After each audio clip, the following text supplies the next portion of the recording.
Det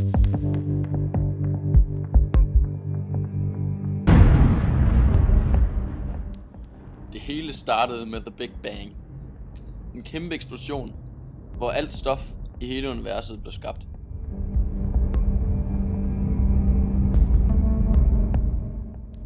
Efter mange milliarder år samlede partiklerne sig rundt omkring i universet. Vores solsystem var i starten ikke andet end partikler og gasser, som svævede rundt imellem hinanden. En eller flere supernova-eksplosioner skubbede til partikel- og gasskyen, som fortættede. Inde i midten samledes hydrogenen. Der blev så varmt, at en fusionsproces kunne påbegyndes. Hermed var vores sol skabt. Rundt om solen kredsede de resterende partikler, der var til overs for skyen. Over millioner af år klumpede de sig sammen til de planeter, som vi kender i dag. Da solen blev skabt, skete der en eksplosion, som pustede alle de letteste grundstoffer ud i det ydre solsystem. Derfor er de 4 inderste planeter af sten, mens de 4 ydre planeter er af gas. På grund af den ekstremt høje temperatur, der var, da solsystemet stadig var ungt, flød de jernopløselige metaller ind i kernerne på de 4 inderste planeter og skabte en jernkerne.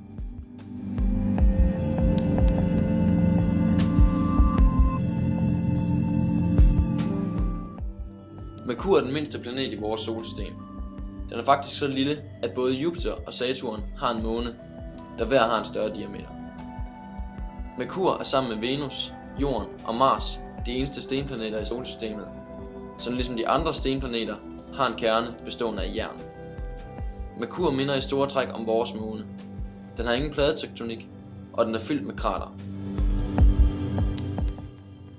Merkur har så svag en tyngdekraft, som konsekvens af dens lave masse, at den ikke er i stand til at holde på en måne. Merkurs kerne består hovedsageligt af jern, men også af andre metaller. Yderst har den 500-600 km tyk klippeskorpe, som består af stenarten silikat.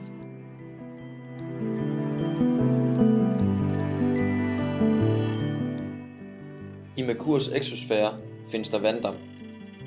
Vand vil dog ikke egne sig nede på Merkur, da der sjældent findes temperaturer, hvor vand vil være flydende. Merkurs temperatur varierer fra minus 183 grader Celsius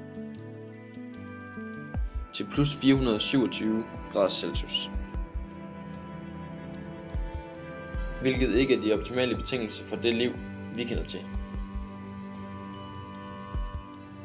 Eftersom at Merkur ikke har en atmosfære, er det umuligt at forestille sig, at der skulle kunne leve iltkrævende liv.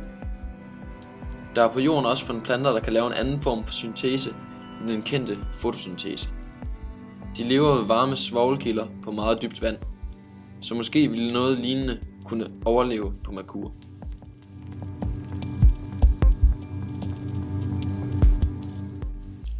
Merkur vejer ca. 19 gange mindre end jorden. Det udledes af formlen masse jord over masse Merkur.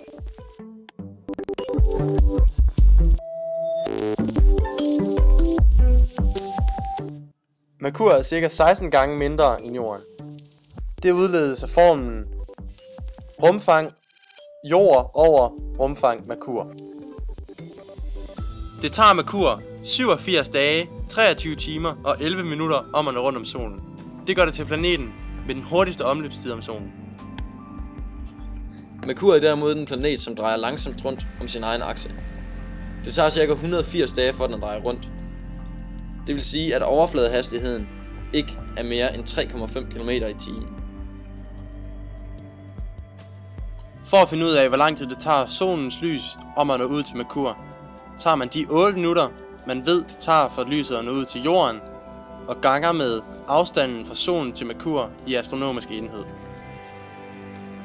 Så finder vi ud af, at det tager ca. 3 minutter for solens lys at nå ud til Merkur.